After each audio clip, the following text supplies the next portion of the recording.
Aunque la higuera no florezca, ni en las vides haya frutos, aunque falte el producto del olivo y los labrados no den mantenimiento, y las ovejas sean quitadas de la majada, y no haya vacas en los corrales. Con todo, tú y yo nos alegraremos en Jehová y nos gozaremos en el Dios de nuestra salvación. Jehová el Señor es nuestra fortaleza. Jehová el Señor hace nuestros pies como de ciervas y en las alturas Él nos hace andar. Él nos sostiene para que podamos cada día de nuestra vida andar en comunión con Él. Eso es, mis amados, andar en las alturas, andar en perfecta comunión con nuestro Dios, con aquel que nos ha amado con amor eterno, nos sigue amando y nos amará hasta la eternidad. Hoy damos gracias al Señor por este nuevo día. Todos los días de nuestra vida debemos darle gracias al Señor, sea cual sea nuestra situación. Aquí en la palabra en Habacuc, el profeta Habacuc, aquí está hablando de eso. Aunque todo se deshaga a nuestro alrededor, no veamos hacia adelante luz, no importa. El Señor, Jehová de los ejércitos, el Dios todopoderoso, el Dios de misericordia, el Dios de amor, el Dios de gracia, Él está contigo y está conmigo en cada situación. Nunca nos dejará, nunca nos abandonará. No nos ha dejado, no nos ha abandonado. Hasta hoy día estamos de pie, estamos en pie y hoy domingo, primer día de la semana, en el cual nos reunimos alrededor de su palabra para meditar en ella, para ponerla en práctica, esa palabra que sale del corazón de Jehová, del Señor nuestro, de Jesucristo, de su Espíritu Santo, a través de su siervo, mi esposo. Esa palabra es para tomarla y colocarla en práctica, porque ella nos bendice. Hoy te damos gracias, Padre eterno, Dios de la gloria, Dios de misericordia, de bondad, de amor, de ternura. Hoy te damos gracias por este nuevo día. Bendecimos, Señor, a Colombia. Desde este lugar, Señor, sale de nuestro corazón una bendición para Colombia. Señor, y te pedimos, Padre, que escuches nuestra oración en este momento, que podamos mover tu corazón y tú bendigas a Colombia.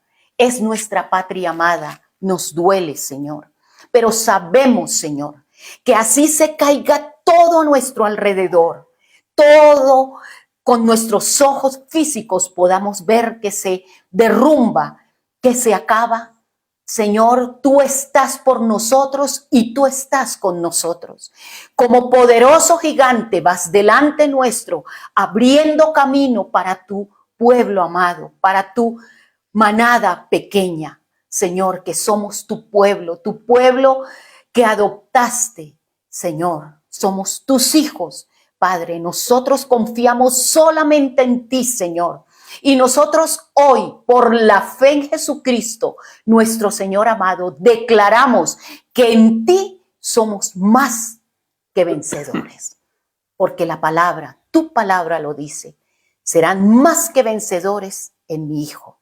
Y hoy nos declaramos, Señor, ante toda necesidad, ante todo obstáculo, más que vencedores en tu Hijo Jesucristo. Hoy te damos las gracias, Señor. Bendecimos y alabamos tu nombre, Rey.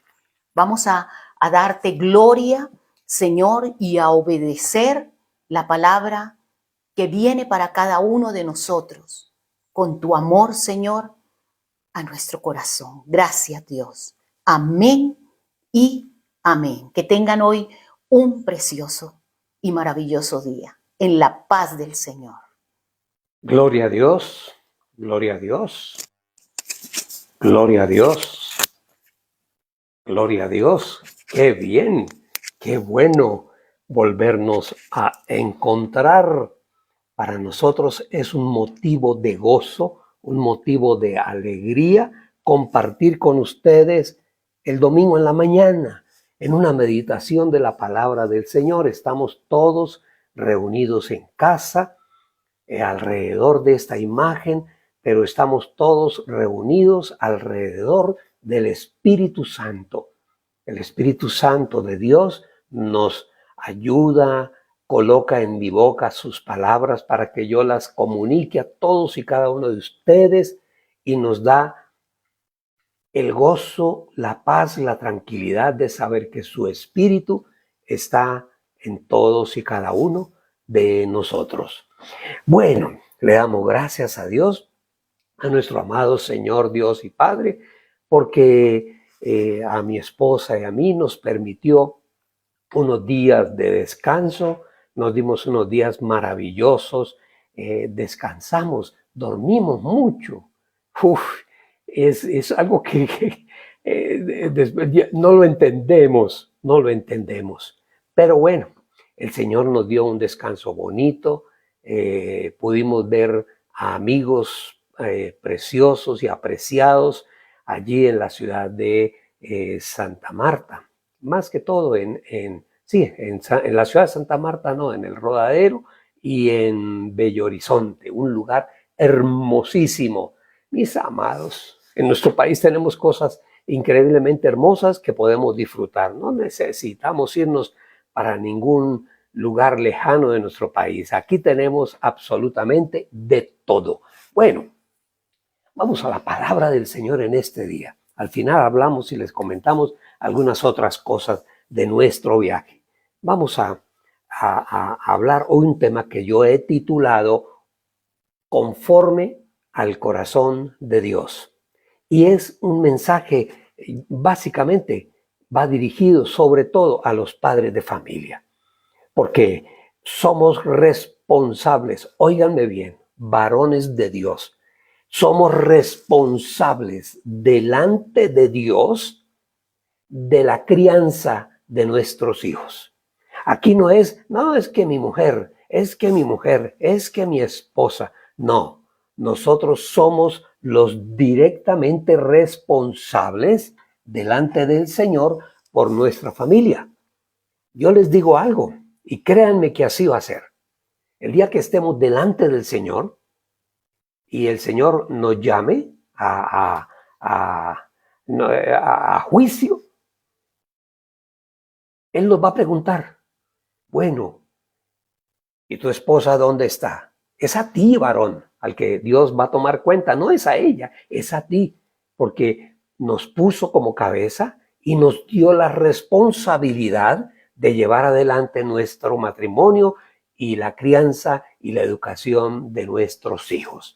Entonces, te va a preguntar fulanito, ¿dónde está tu esposa? Y tú puedes decir, aquí está, Señor. Aquí está conmigo, como siempre, acompañándome. La compañía que tú me diste, la compañera que tú me diste, aquí está. ¿Y tus hijos? Señor, aquí están. Todos los hijos que me diste, la bendición que pusiste en mis manos, aquí está. ¡Wow! Entonces el Señor te dirá, bienvenido al reino, bienvenido. ¡Wow!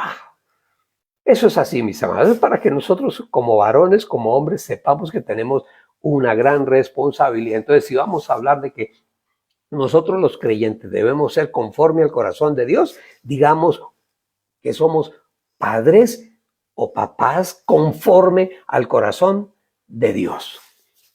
Y hay algo que yo creo que no se necesita ser teólogo para saber que un gran porcentaje de los problemas en el hogar, en nuestra casa, ¿saben ustedes por qué aparecen tantos problemas a veces en la casa? Y a veces los problemas se crecen, llega un momento en que se fortalecen y se afincan y se afirman en la familia. ¿Saben por qué? Porque nosotros, los varones, el hombre fue puesto como cabeza. Eso no quiere decir que los demás están por debajo nuestro y que los podemos golpear, gritar, ofender, pisotear. No, todo lo contrario. Somos responsables por todos y cada uno de los miembros de nuestra familia. El Señor te va a preguntar a ti, varón, ¿cómo trataste a tu esposa, la mujer que yo te di por compañera? Y que tú puedas decir, Señor, aquí está conmigo, bendecida por ti, oh Dios. Y los hijos que puse a tu cargo, ¿dónde están? Aquí están, Señor, todos delante de ti. El Señor nos va a tomar cuentas por toda la casa, por la familia, por los nietos, por toda la gente que está a nuestro alrededor, los yernos, las nueras, porque somos una cabeza de una familia grande que cada día se va extendiendo mucho más. Llegará un momento en que ya aquellos que tenemos nietos, yo tengo nietos y tengo nietos ya grandes. Mi nieta mayor tiene 28 años, algo así, ya es una mujer preciosa, una alta ejecutiva de una empresa. ¡Qué bonito! Y de ahí para abajo, 7 nietos. El menor tiene 11 años. Y bueno, esa es la bendición del Señor. Y estamos esperando más nietos. Créanlo. ¡Qué bonito! Entonces, les decía que un gran porcentaje de los problemas que nosotros vivimos dentro de la casa, dentro de la familia, se suscitan porque no hay un liderazgo visible, por falta de liderazgo, sobre todo de un buen liderazgo. Y sobre todo, el liderazgo del padre, el varón de la casa. Esa es una responsabilidad que nosotros tenemos como padres, tenemos una responsabilidad como abuelos, tenemos una responsabilidad como suegros. Claro que sí, porque a veces por nuestra cultura popular, en algún momento terminamos colocando todas las cargas de la familia sobre los hombros de la esposa. No, señor, que ellas en algún momento por su amor y su bondad hacia nosotros nos ayudan teniendo la casa bonita, si saben preparar alimentos, preparándonos alimentos, consintiéndonos. Eso es lo que muchas esposas hacen con nosotros, nos consienten. Yo soy un consentido y lo digo sin pena y me enorgullezco de ello, de ser un consentido de mi esposa. ¡Qué maravilla! Por eso yo estaré ahí todos los días hasta el día que el Señor me llame. Consentido de mamá. Bueno, entonces la gran mayoría de los problemas en la casa, mis amados, surgen porque no hay un liderazgo. Y nosotros, aún siendo abuelos, seguimos ejerciendo un liderazgo. Somos la parte, digamos, que todo el mundo respeta dentro de la organización de la familia. Al abuelo. Porque se supone que si tú eres abuelo, se supone que tú tienes experiencia. Y nosotros como abuelos, ya siendo adultos mayores, hemos vivido y podemos contarle a nuestros nietos lo que pueden y lo que no pueden, lo que deben y lo que no deben hacer. Porque a lo mejor nosotros vivimos la circunstancia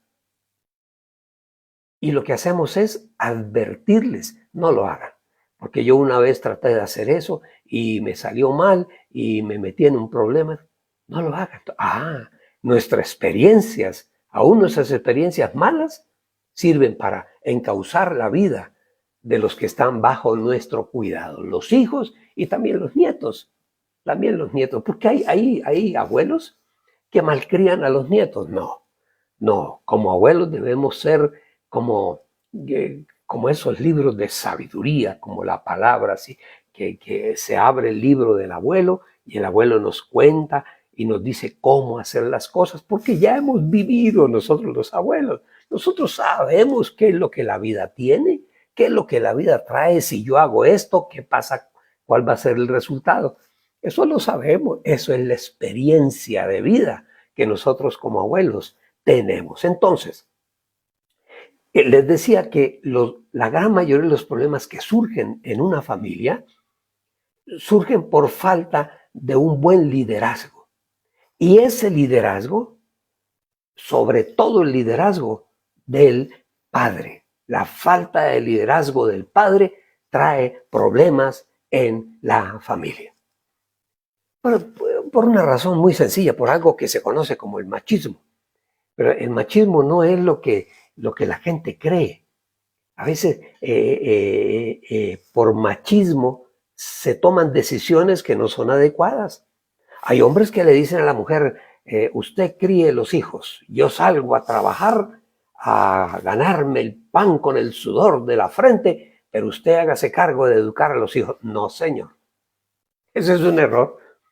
A nosotros nos toca, como cabeza de la familia, educar a toda nuestra casa. Eso no es de que usted, a ver, usted los tiene mal criados. No, somos nosotros los responsables. No, pero pastor, a mí me toca salir a trabajar muy duro. Yo trabajo como un burro. Pues sí, si tú no te preparas para la vida, vas a terminar trabajando como un burro sin sabiduría. Pero si te preocupas por aprender cosas, cada día saber algo más de algo, no lo sé, y puedes en algún momento eso que sabes ponerlo a funcionar para ti, para toda tu casa, maravilloso. Pero tú eres el responsable de toda la casa. Eres tú responsable. No, pero es que mi mujer malcría a los hijos. Habla con ella. Siéntate con ella con todo el respeto y sin ser abusivo, sin ser duro, sin ser pues pecando por ignorante. Siéntate y habla con tu esposa. Hay razones.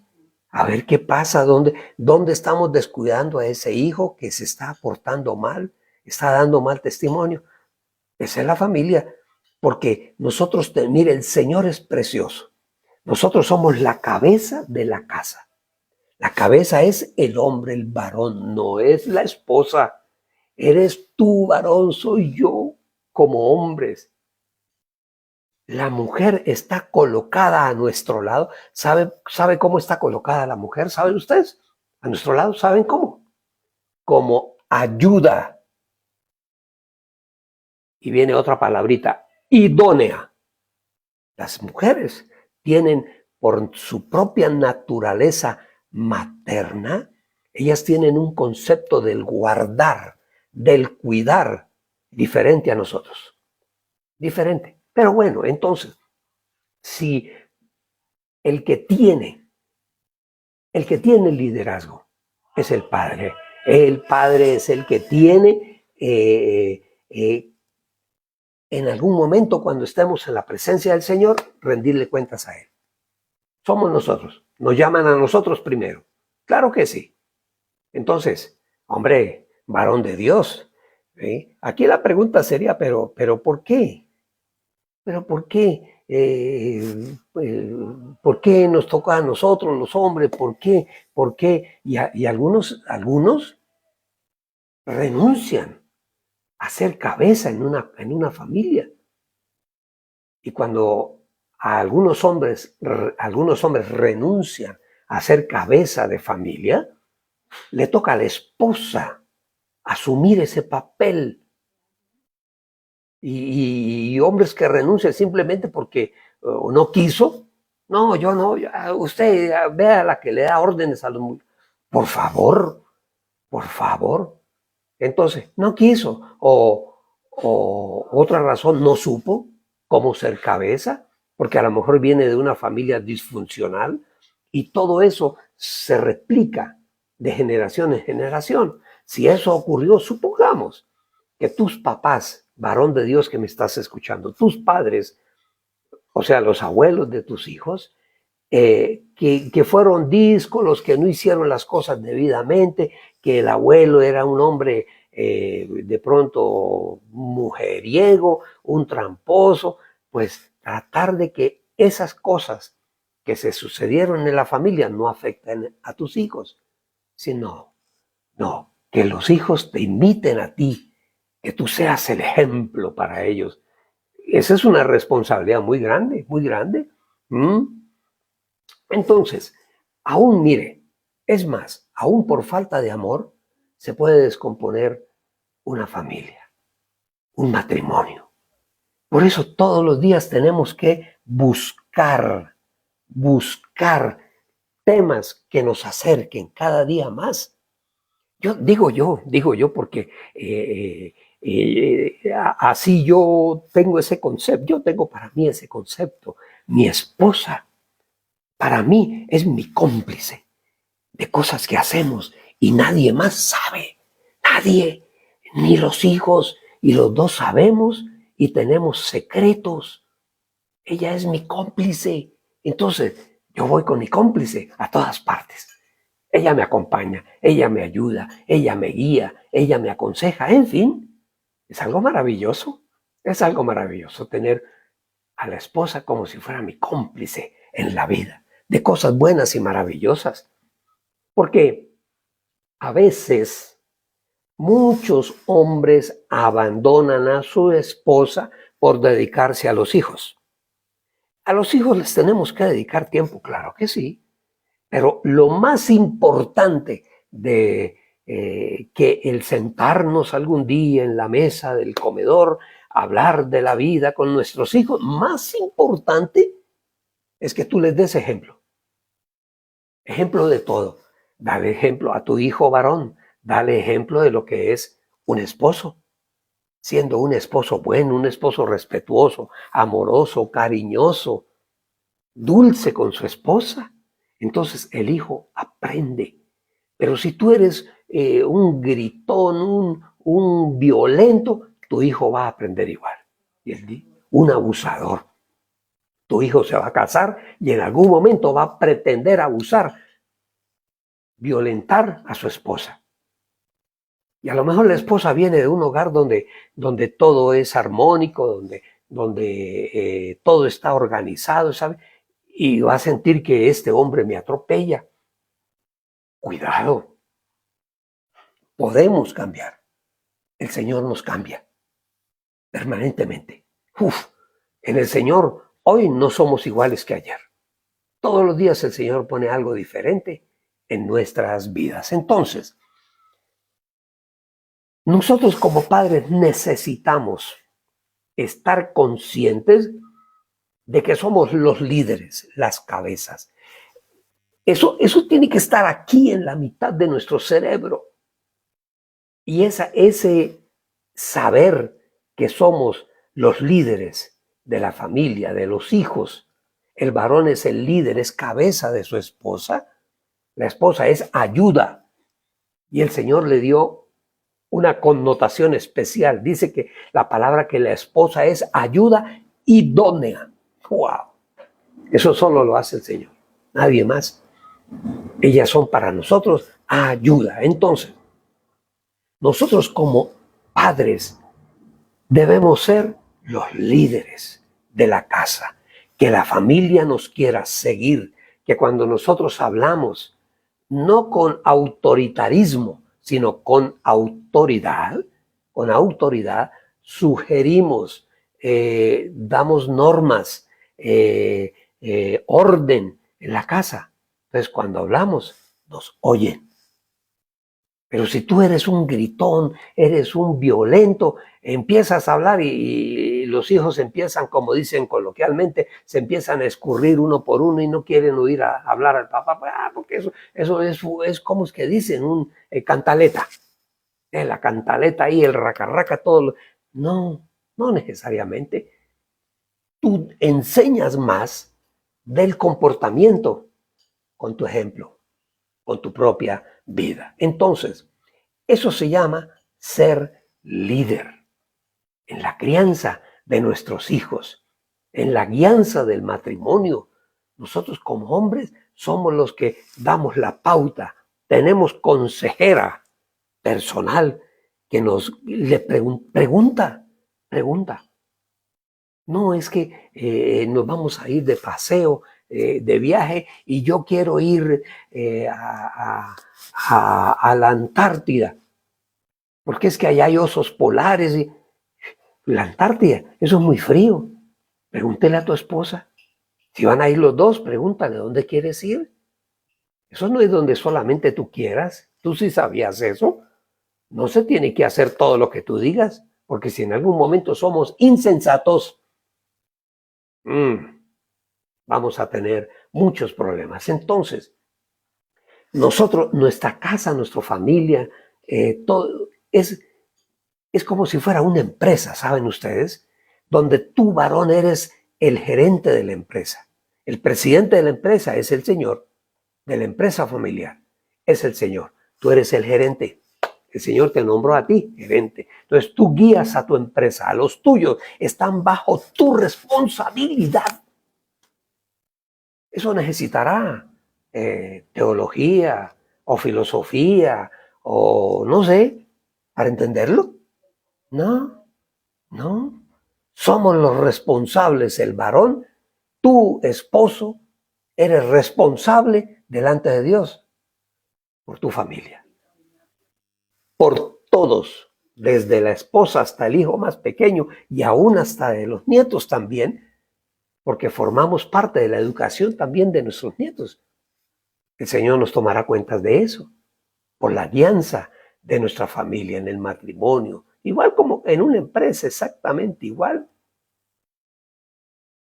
Y mire, la gran mayoría de los problemas que nosotros vivimos en la sociedad y los problemas en la familia surgen.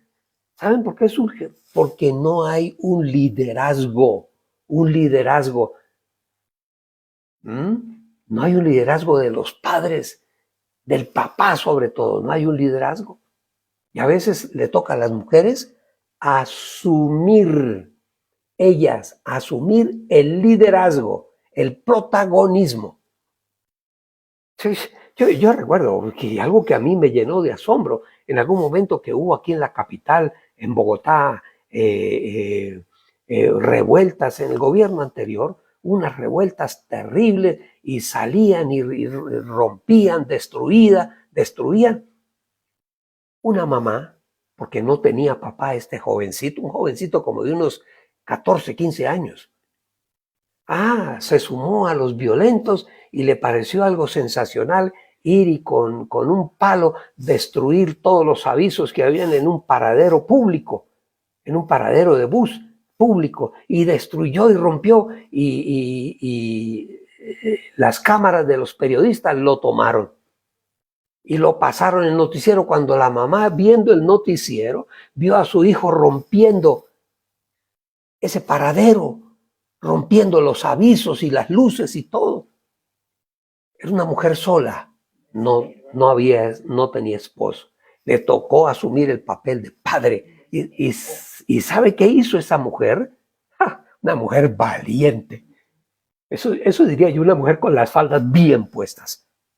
Pues cogió a su hijo, dijo, acompáñame. Y fue y se lo llevó para una comisaría de la policía. Y le dijo, vengo a entregar a mi hijo, porque él hizo esto, y él aparece ahí en la fotografía. Si merece un castigo, me hace el favor. Y le imponen castigo. Le tocó a la mujer asumir el papel, porque no tenía un padre. El padre se fue de la casa. Entonces, miren ustedes lo importante que es. Claro, tienes toda la razón, me dice mi esposa. Con esa mujer, ¿saben ustedes cuál fue a largo plazo lo que sería el resultado de la acción de esa mujer que evitó que su hijo se volviera un delincuente? Todo lo malo que usted haga tiene una consecuencia. Esa fue la enseñanza. Si usted hace cosas buenas, las consecuencias van a ser buenas. Pero si usted hace cosas malas, ejerce violencia, mentira, golpes, engaño, eso es lo que vas a recibir más adelante. Y yo creo que ese muchacho aprendió. Entonces, si no hay liderazgo dentro de la familia, va a haber problemas. Cuando uno como padre ejerce el liderazgo, Yo personalmente, yo le doy gracias a Dios. Yo tuve un padre bueno, cuando pues se estilaba en aquella época ejercer autoridad con la correa. Bueno, nos dio unos cuantos correazos a mi hermano mayor y a mí, porque éramos medio locatos a ratos y desobedientes. A estas alturas yo digo, gracias, Señor. Gracias por esa disciplina que en algún momento nuestro Padre nos impuso, a mi hermano mayor y a mí. Porque hoy en día somos personas que nos adaptamos a la sociedad, no somos violentos, en fin, aprendimos en mi casa. Y todo eso se aprende en el hogar. Y sobre todo, cuando hay un liderazgo ejercido por la cabeza de la casa, que es el varón. La mujer no es la cabeza, es el hombre. Y hay hombres que ceden el liderazgo, la cabeza de la casa. Ustedes mándelo. No, por Dios. Tú, varón, eres cabeza. El Señor nos nombró cabeza. ¿Qué podemos hacer? Si el Señor fue el que nos puso como cabeza en la familia y le respondemos a Él, al Señor, por todos nuestros hijos. Entonces, dentro de la casa, muchas veces surgen problemas precisamente por falta de liderazgo. Porque el padre no ejerce el liderazgo. ¿Y por qué no ejerce el liderazgo? Porque no quiso o no supo cómo, puede ser, o le faltó arranque, iniciativa, o poco a poco él fue entregando la autoridad del varón, se la fue entregando a la esposa y la fue haciendo responsable de las actuaciones de sus hijos. Cuidado, por Dios, por Dios. O también, tienes toda la razón, porque hay esposas, hay mujeres que tratan de arrebatarle el liderazgo de la casa al hombre. No, la mujer tienes que respaldarlo. Si de pronto él no sabe qué hacer, dile, mujer, mire, haga esto, mijo, haga esto, haga lo demás allá, dígale al muchacho esto, diga, y yo estoy ahí con usted. Y cuando usted diga, le lance la palabra a su hijo para recriminarlo por algo que hizo mal, yo estoy ahí y lo voy a, sí, tienes razón, mi amor, tú tienes razón. Como esposa, afirma, respáldelo, pero que sea la autoridad del padre, la autoridad del hombre. Eso es algo que no podemos nosotros colocar en hombros de la esposa ni de otra persona. No, en el colegio, no, menos.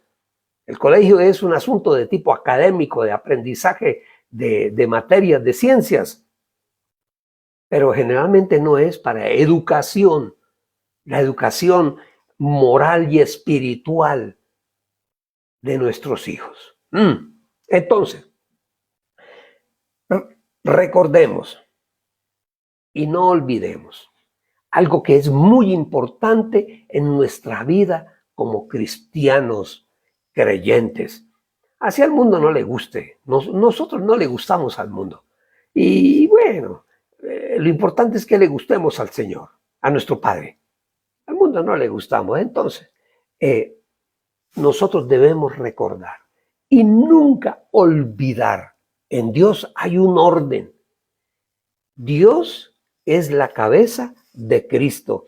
Cristo es la cabeza del esposo y el esposo es la cabeza de la mujer. Y esposo y esposa, ambos son cabeza de los hijos.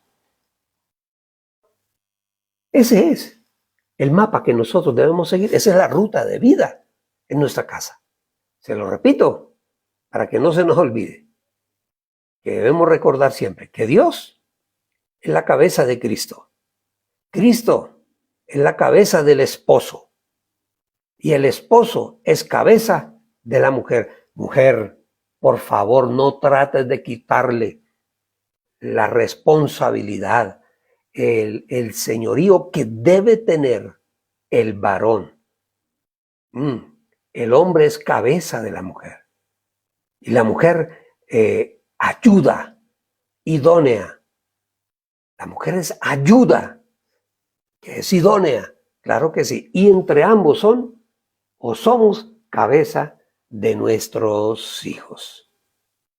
Mire, en la palabra encontramos ejemplos permanentemente leyendo la palabra de familias que en algún momento se conformaron, ya sea en el reino o familias o una persona que aparece ahí en la palabra, en fin, que nos está enseñando permanentemente. Y sobre todo, empezamos a ver hombres, varones de Dios conforme al corazón de Dios. Ustedes saben que hay una persona que la Biblia lo distingue de esa forma. Un hombre conforme al corazón de Dios. ¿Y saben ustedes de quién estamos hablando? Del rey David. Dice la palabra que era un hombre conforme al corazón de Dios. Miremos algunas cosas de este hombre, del rey David, dignos de imitar, sin lugar a dudas. Primer libro de Samuel, capítulo 30, versículo 21. Mire qué bonito. Primer libro de Samuel 30, 21. Luego David fue a donde estaban los 200 hombres que se habían quedado para cuidar los enseres, a quienes había puesto a vigilar por el camino de Besor. Y ellos salieron al encuentro de David y de la gente que lo acompañaba. Y David y el pueblo se acercaron y los saludaron. ¡Qué bonito! Llegó el rey, llegó David y salieron a saludarlo. Pero como siempre hay personas envidiosas, egoístas, que no quieren que de pronto uno le dé cosas buenas que tenga o que tiene a otros. Entonces aparecen los envidiosos y ahí aparecieron unos. Sigamos leyendo, versículo 22. Dice, entonces unos hombres malvados e inicuos de los hombres que habían ido con David, o sea, iban encabezados por David, estos hombres gritaron y dijeron, ahí aparecen envidiosos, dice, puesto que ellos, porque es que David llama a los que no fueron a la batalla, se quedaron atrás porque estaban cansados y tenían que descansar. Entonces los que fueron a la batalla y ganaron la batalla no querían que los que se quedaron participaran del botín de la guerra. Y eso es lo que están diciendo ahí. Entonces, estos hombres que eran malvados e inicuos gritaron y dijeron, miren lo que dijeron, puesto que no fueron con nosotros, no les compartiremos del botín que recuperamos. Sin embargo, pues como un favor muy especial que les vamos a hacer, cada uno puede tomar a su esposa y a sus hijos. O sea, les pertenecen, porque antes pertenecían a la cabeza mayor, al rey o al jefe de la tribu. Versículo 23. Pero David se levanta y les dice, no hagan eso. Eso no lo hagan, hermanos. Con lo que el Señor nos ha dado, el Señor nos ha dado cosas. Mire, el botín que si tú lees más atrás, habla de un botín muy grande. Dice, del botín con todo lo que el Señor nos ha dado, Él nos ha protegido y ha entregado en nuestras manos a la banda que vino contra nosotros. ¿Quién los escuchará a ustedes? Si lo que está aquí nos lo ganamos todos, aún los que se quedaron atrás descansando porque ya habían participado de la guerra. Para usted me hacen entender, ¿sí? Entonces, dice, ¿quién los escuchará a ustedes? Porque de acuerdo a la parte del que desciende a la batalla, así será la parte del que se queda a cuidar los enseres. Les dice el rey, no, un momentico, no, lo mismo que ustedes van a recibir, tenemos que darles a los que se quedaron cuidando y guardando los enseres. O sea que esto no es solamente de ustedes, porque antiguamente sí, ganaban la guerra y tomaban el botín, las riquezas que el enemigo dejaba.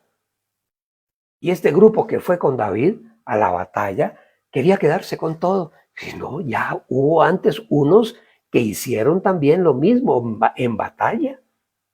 Y David le dice, no, de todo lo que recogemos, entre todos, lo vamos a repartir. Dice, el que se quedó a cuidar los enseres, él debe recibir partes iguales. Eso es justicia. Entonces, versículo 25. Y eso que hizo David se convirtió en una ordenanza hasta el día de hoy. Es una ordenanza que está en el pueblo de Israel. Dice, aconteció que desde aquel día David puso esto por estatuto y ordenanza hasta el día de hoy. Ahí podemos ver, David trató con bondad a todos aquellos que se quedaron atrás cansados allí en Besor. Ellos se quedaron ahí, no se quedaron ahí porque sí, no, porque ya habían ido a la batalla y estaban cansados. Y David fue con otro grupo que ya estaban más descansados. Entonces ellos también eran dignos de recibir.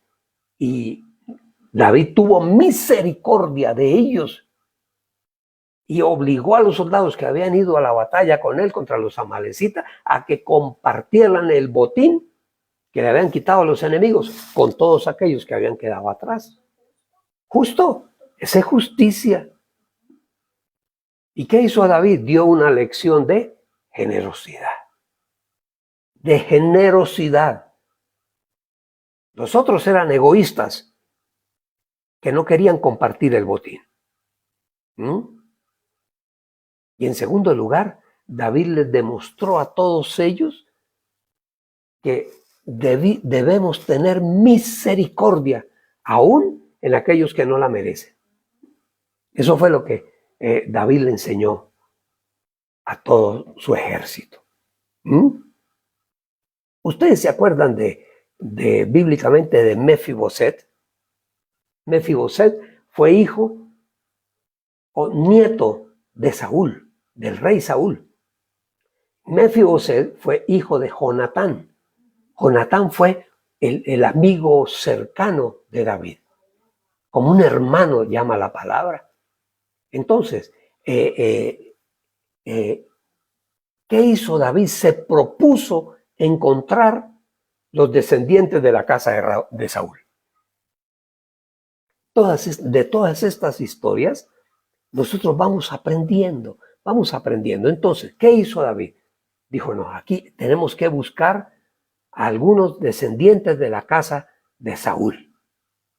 Que Saúl se había enfrentado a David después de que lo trajo, que él venció al gigante y lo trajo al reino, le dio poder, le dio riqueza, le impuso una esposa, en fin.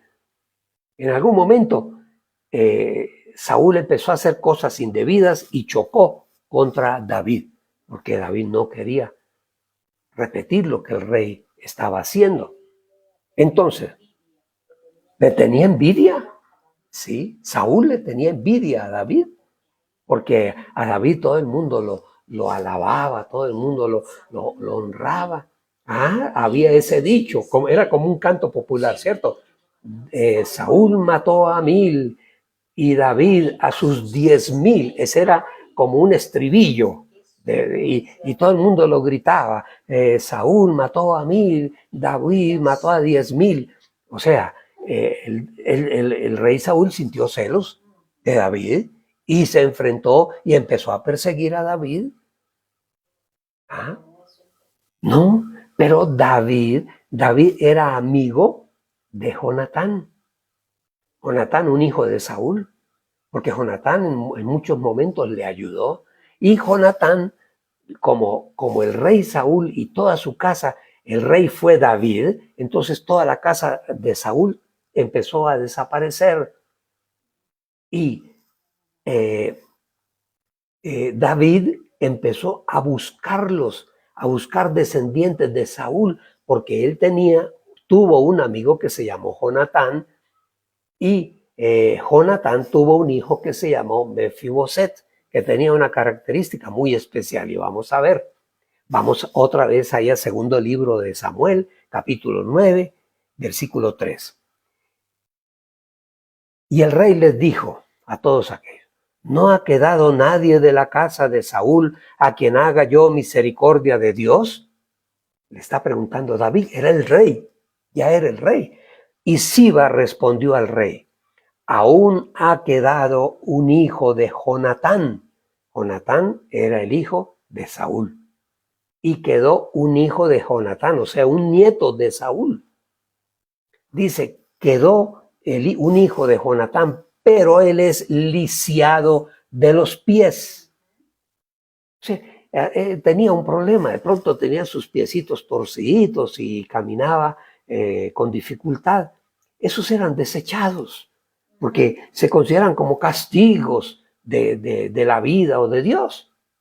Pero David preguntó por él.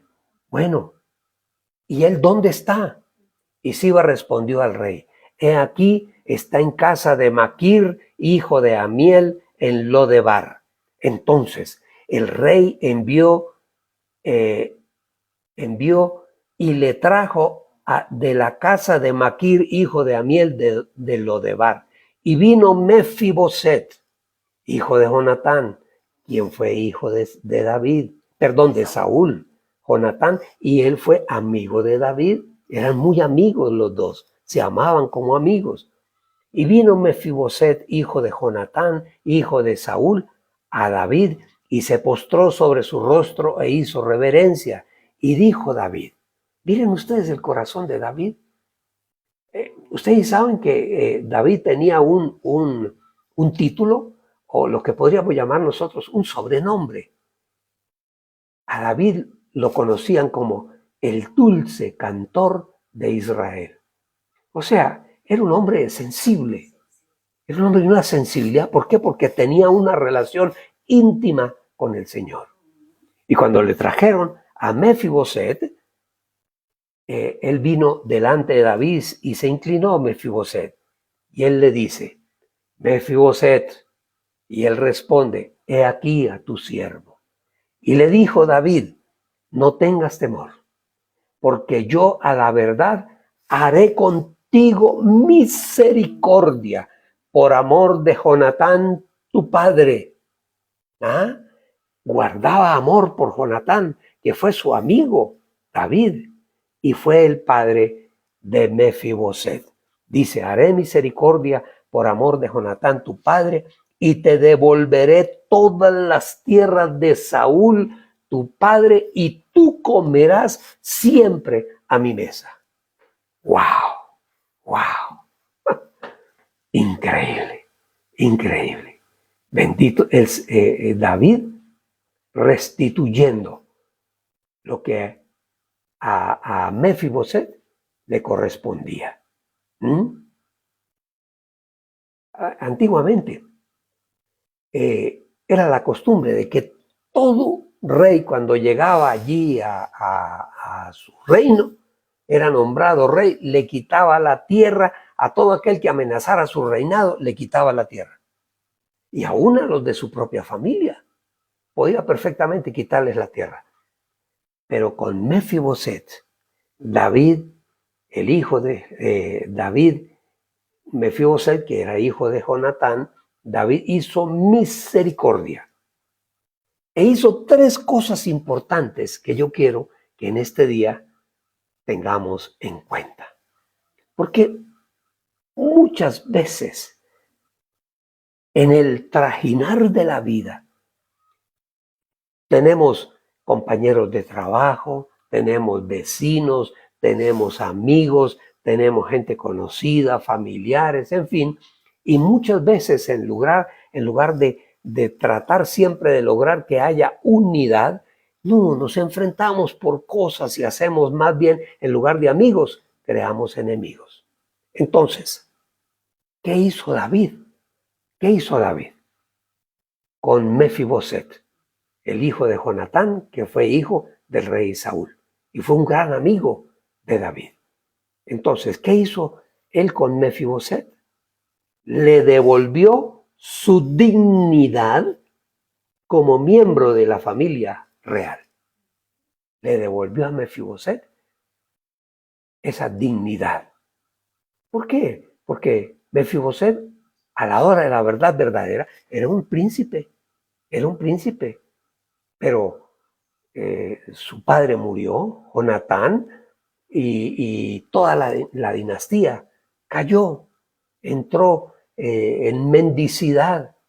Además, Mefiboset era un discapacitado, tenía problemas en sus piecitos. ¿Cómo eran? No lo sé, pero dice que tenía problemas para caminar. De pronto, no sé cómo llaman, piecitos chapines, sí, sí, algo así a lo mejor.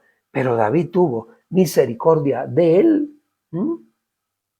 Y como cayó toda la casa, la dinastía de Saúl, cayó toda. Él se convirtió pues prácticamente en un mendigo, en un discapacitado porque no podía caminar como debía.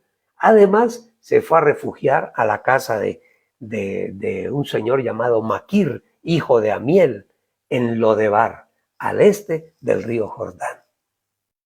Allá le tocó, porque Saúl, su padre, murió. Y el rey ahora era David. Entonces, fueron desterrados y vivían como pobres, arrimados. Ese era Mefiboset. Vamos al segundo libro de Samuel otra vez, en el capítulo 9. Volvamos a leer, versículo 2. Leemos segundo libro de Samuel, capítulo 9, versículo 2. Y había un siervo de la casa de Saúl que se llamaba Siba, al cual llamaron para que viniese a David. Y el rey le dijo, ¿eres tú Siba? Y él respondió, tu siervo. El rey le dijo, ¿no ha quedado nadie de la casa de Saúl a quien haga yo misericordia de Dios? Y Siba respondió al rey, aún no ha quedado. Y Siba respondió al rey, aún ha quedado un hijo de Jonatán, lisiado de los pies. Entonces el rey David preguntó, ¿dónde está? Y Siba respondió al rey, he aquí, está en la casa de Maquir, hijo de Amiel, en Lodebar. Entonces envió el rey David y le trajo de la casa de Maquir, hijo de Amiel, de Lodebar. Y toda la familia de la casa de Siba fueron siervos de Mefiboset. Qué interesante, qué interesante. ¡Ja! Entonces, ¿qué hizo David con él? Él no fue a vengarse porque Saúl se vino contra él, entonces él se va y como rey ahora se va contra la descendencia de Saúl. No, él fue gran amigo del hijo de Saúl, de Jonatán. Y Jonatán tuvo un hijo, después ya cayeron en desgracia cuando ya Saúl murió y se acabó el reinado de la familia de Saúl. Ahora el rey era David. Qué interesante, qué interesante. ¿Y qué hizo David? ¿Saben ustedes qué hizo con Mefiboset? Le restituyó toda la herencia que era de él, de Mefiboset. Todo lo que fue de Saúl, su padre, y de toda la casa, se lo restituyó a Mefiboset, nieto de Saúl. Saúl se convirtió en el enemigo de David porque el pueblo amaba más a David que a Saúl. Entonces Saúl se puso nervioso y envidioso de ver que la gente echaba vivas a David y a él no, que era el rey. En fin, es una historia bastante larga. Entonces, ¿qué hizo David? Le restituyó toda la herencia a Mefiboset. Todo lo que fue de Saúl, su abuelo, el padre de Jonatán, todo se lo devolvió a Mefiboset. Segundo libro de Samuel 9:9. Dice, ahí vamos leyendo las porciones que nos interesan. Entonces, el rey llamó a Siba, siervo de Saúl, y le dijo, Siba fue siervo de Saúl, ahora es siervo de David. Le dice, todo lo que fue de Saúl y de toda su casa, yo lo he dado al hijo de tu señor, o sea, a Mefiboset, Tú pues le da la orden a Siba. Le dice, Siba, tú le labrarás las tierras a Mefiboset, tú con tus hijos y tu siervo, y almacenarás los frutos para que el hijo de tu señor tenga pan para comer. Pero Mefiboset, el hijo de tu señor, él comerá siempre a mi mesa, en mi mesa. Lo sentó, le dio otra vez el reconocimiento que él tenía como descendiente. ¿Ah? Le restituyó aún su dignidad, no solamente los bienes, le restituyó todos los bienes. Eso lo hace el Señor con nosotros. El día que conocemos de Señor, el Señor nos restituye tantas cosas, mire, a muchas personas, hasta la salud. Porque por andar en el pecado, muchos perdieron la salud o pierden la salud. Pero cuando uno llega al Señor, el Señor devuelve hasta la salud. A este que era descendiente del rey David, era un nieto de Saúl, del rey Saúl. David lo coloca en el lugar que él debía tener, como hijo descendiente, como nieto descendiente del rey Saúl.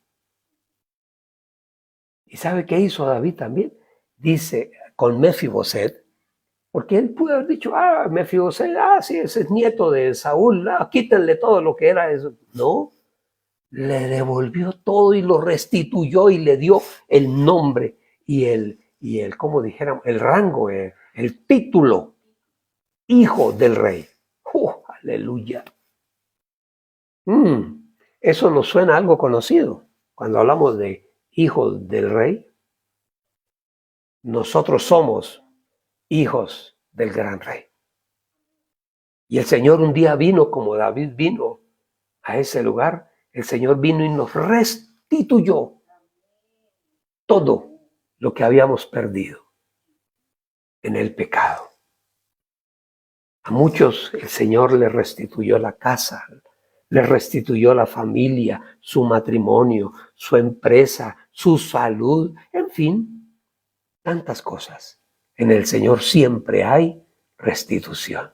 Y Él tiene misericordia de todos y cada uno de nosotros. Entonces, seguimos con la historia. David le dio a Mefiboset el lugar en la mesa, allí en palacio. Y acuérdense que Mefiboset tenía problemas en los pies. No sé qué sería, de pronto lo que llaman pie chapín. A lo mejor era de piecito chapín. Bueno, nació así. Pero David no escatimó sentarlo en su mesa, allí en su trono, en su palacio. Segundo de Samuel 9:11. Vamos ahí. Y respondió Siba al rey, conforme a todo lo que ha mandado mi señor el rey a su siervo, así lo hará tu siervo. Mefiboset, dijo el rey, comerá a mi mesa como uno de los hijos del rey. Y tenía Mefiboset un hijo pequeño que se llamaba Micaía. Mefiboset ya tenía un hijo pequeño. Y toda la familia de la casa de Siba, todos los de la casa de Siba, se convirtieron en siervos de Mefiboset y de toda su casa.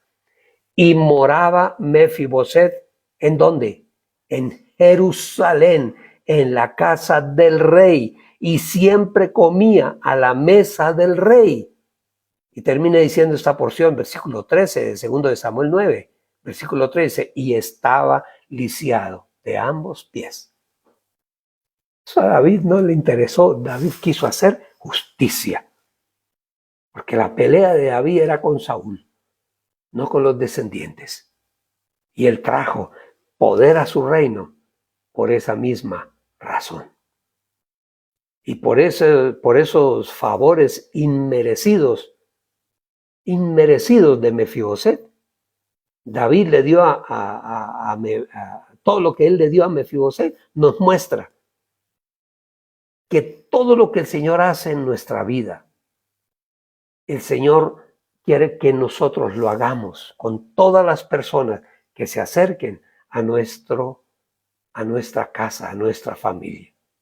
Y todos aquellos que en algún momento vengan con un corazón contrito y humillado, tendrán compasión y el perdón de todo aquel. Tendrán compasión de todo aquel que se presente delante del Señor. ¿Y qué hacemos nosotros? Lo recibimos. Lo recibimos. El que perdona es Dios, no somos nosotros. Por el simple hecho de que una persona que en algún momento quizás nos ofendió, por el simple hecho de que esa persona en algún momento abrió su corazón y su mente y recibió a Cristo Jesús en su corazón, a partir de ese momento pasa a ser nuestro hermano en la fe. Ya no es nuestro enemigo, ni es el familiar que no queremos. No, somos ahora una sola familia, con una paternidad, con una única paternidad. Ser hijos del gran Rey. Y todos nosotros fuimos aceptados como hijos del gran Rey. Ahora nos sentamos a la mesa donde están todos los hermanos. Nos sentamos y disfrutamos de todo el alimento que el Señor nos da. No solamente del alimento físico, que lo tenemos, gracias a Dios, y que podemos comerlo, gracias a Dios, sino del alimento que viene de su palabra, del Espíritu Santo de Dios. Esta historia nos tiene que servir para que nosotros recapacitemos en algún momento. En algún momento perdimos el reino, por culpa quizás de nuestros antepasados, de nuestros tatarabuelos, de nuestros bisabuelos, del abuelo, del papá. Perdimos el rumbo como familia. Pero ahora, en el Señor retoma todo el pasado. Y a partir de ese momento somos hechos criaturas nuevas y nos podemos sentar a la mesa del gran Rey. Y podemos disfrutar de todo lo bueno que el Señor nos da permanentemente. Quiero dar gracias a todas las personas que tuvieron la paciencia de esperarnos una semana completa, a mi esposa y a mí, porque nos ayudaron, nos respaldaron, aceptaron que tomáramos un tiempo para descansar. Por eso la semana que pasó no estuvimos en nuestro devocional diario, nos fuimos a descansar, porque realmente sí, estábamos cansados. Y gracias al Señor, descansamos de una forma increíble. Nunca yo pensé que un día iba a dormir hasta las 8:30 de la mañana, porque uno está acostumbrado, o hasta más tarde. Un día nos levantamos casi como a las 10. ¡Wow! ¿Cuándo? Siempre nosotros a 6 de la mañana estamos ya fuera de la cama, todos los días. Pero bueno, el Señor nos dio a mi esposa y a mí un precioso descanso en un lugar hermosísimo. Tuvimos oportunidad de saludar a viejos amigos que conocemos hace 30 años, por lo menos, años. El pastor, los pastores Muelle, la pastora Ana María, el pastor Jorge Muelle, el papá de Igor y su esposa, una familia de guerreros impresionante, mis amados.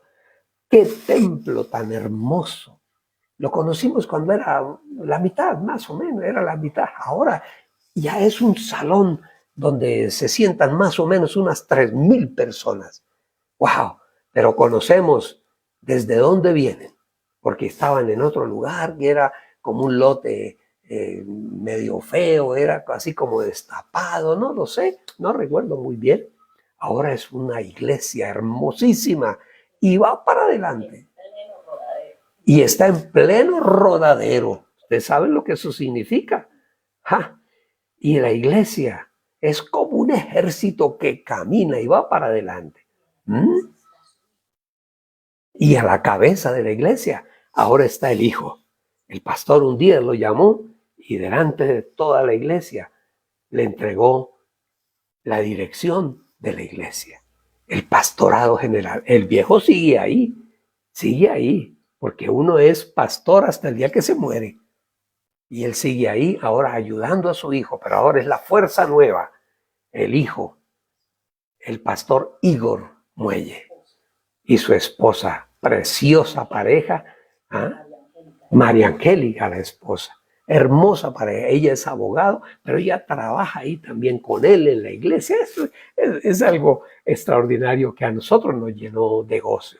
Y tuvimos oportunidad de saludar también a otros amigos, a Omar Cortés y Martica, su esposa. No, increíbles con nosotros.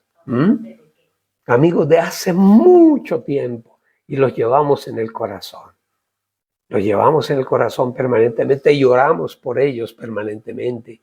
Y verlos ahora disfrutar de una nieta. ¡Qué bonito, qué bonito! Ese viaje para nosotros es en la familia.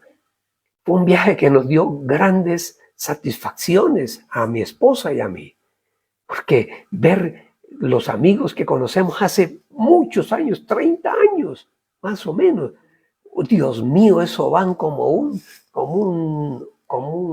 tanque de guerra, avanzan y han tenido dificultades porque nos contaron todas sus dificultades, pero van para adelante y van muy bien. Yo los bendigo al pastor Jorge Muella, a su esposa Ana Mari, una mujer de Dios sin lugar a dudas, de una guerrera del ejército de Dios, a Igor, su hijo, a su esposa, la pastora María Angélica, preciosa pareja, y sus hijitos también. ¿Quién más? La iglesia es Centro Bíblico Rodadero. Si algún día van al Rodadero, a Santa Marta, pero al Rodadero, allá está la iglesia Centro Bíblico Rodadero. Todo el mundo la conoce y está en un lugar espectacular donde no pasa desapercibida la iglesia. Todo el que entra a la ciudad la tiene que ver. Entonces, a nuestros amigos, a Omar, al pastor Jorge, al pastor Higo, a sus esposas, a todos, muchas gracias por ese amor, por ese cariño que nos expresaron. De verdad que sí, nos sentimos honrados por ellos. Gracias al Señor y los bendigo por esa iglesia, bendigo su casa, bendigo la casa de cada uno de ellos, bendigo también toda mi casa. Amén. ¿Algo más? Bueno, a todos los que estuvieron atentos y pendientes de nosotros, gracias a ustedes la iglesia porque nos permiten o nos permitieron poder ir y descansar. Nos dieron permiso. Gracias, mis amados. Bueno, vamos a honrar al Señor. ¿Honramos al Señor? ¿Cuántos quieren honrar al Señor? Bueno, vamos a honrar al Señor.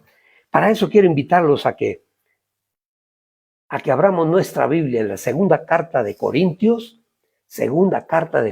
capítulo 9, versículo 6.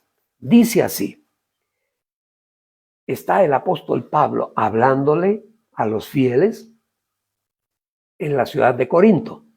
Segunda carta a Corintios capítulo 9, versículo 6. Dice, y digo esto, el que siembra escasamente, también cosechará escasamente.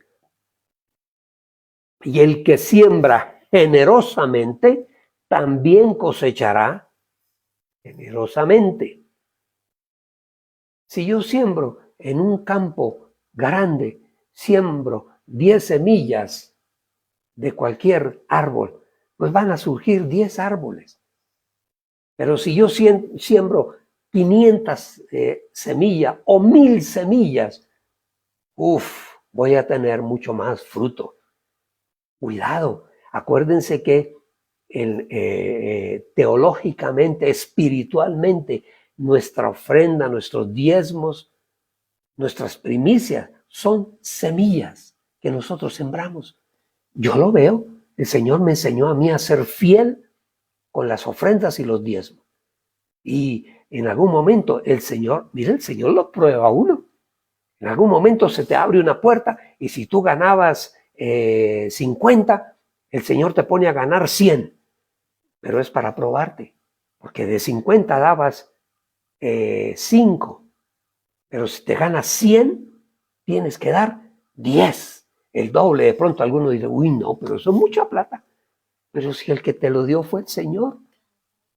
Y el Señor te pide que en la ofrenda y en el diezmo devuelvas una parte pequeña, el 10% nomás, el diezmo, solamente para probarte dónde tienes tu corazón puesto. ¿Dónde tienes el corazón? Si lo tienes puesto en el dinero o lo tienes puesto el corazón en la iglesia del Señor. Y sigue diciendo, cada uno dé como propuso en su corazón, no con tristeza. Mire, si tú vas a dar un diezmo, una ofrenda, o lo que tú quieras dar, el 10% o el 20%, hay gente que da hasta el 50% de lo que recibe, de sus negocios, de sus ganancias, y el Señor le multiplica mucho más. Dice, dé como haya propuesto, no con tristeza ni por obligación. Si lo das por obligación, el pastor otra vez, allá con su carreta, con su cuenta, bueno, a ver, no dé. Es plata, es dinero perdido.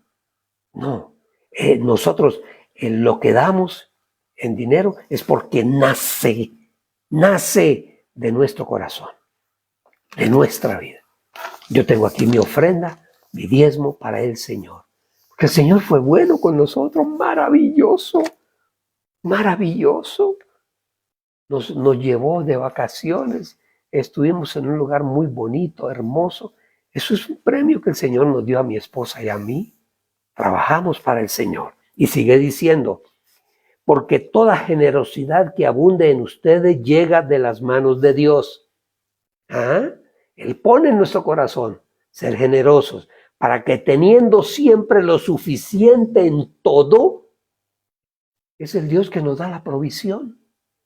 Porque puedes tener mucha ciencia en tu cabeza, puedes tener mucha astucia para hacer negocios, pero si tú caminas en el Señor te cierra a ti para que recibas lo que Él te da, no lo que tú con tu astucia consigues, es lo que el Señor te da.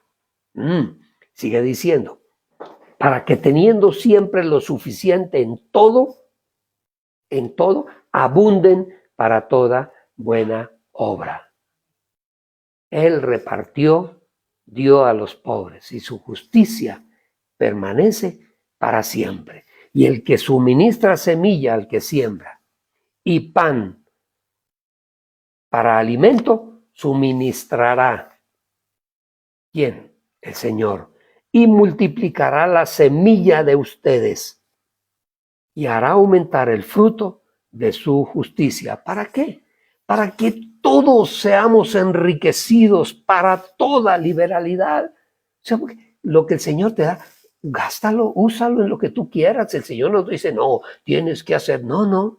Lo que el Señor te da, úselo con toda libertad, dice ahí la palabra. Y esa libertad produce en nosotros acción de gracias al Señor. Le damos gracias a nuestro Padre. Señor, te damos gracias, Padre bueno. Porque en tu amor y en tu misericordia perfecta nos permitiste, Señor, disfrutar de unos días de descanso. Días maravillosos, Señor. Gracias te damos porque eres bueno, Señor. Piensas en nosotros. Nosotros somos fieles contigo, Señor, y podemos ver tu fidelidad a lo largo de nuestra vida.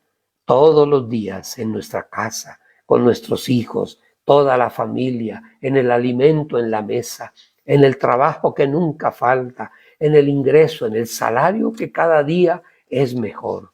Gracias te damos, Señor, porque tú nos guardas y cuidas de todo lo que tú nos has dado, de los bienes que nos has dado, así sea del carrito que tenemos, del lugar donde vivimos, Señor, gracias. Gracias te damos, Padre, porque nos permites también salir y tomar descanso. Gracias, Señor. Es tu amor hacia nosotros y eso te lo agradecemos infinitamente. Gracias te damos, Señor. Bendice, Padre bueno, con toda bendición a todo aquel que esté necesitado en casa, Dios, y de lo que tú le des, Señor, pon en el corazón que recoja una parte para entregarla en la iglesia, para que la obra, Señor, tuya camine siempre con paso firme hacia adelante. Gracias te damos, Señor, en el nombre de Jesús. Amén, amén y amén.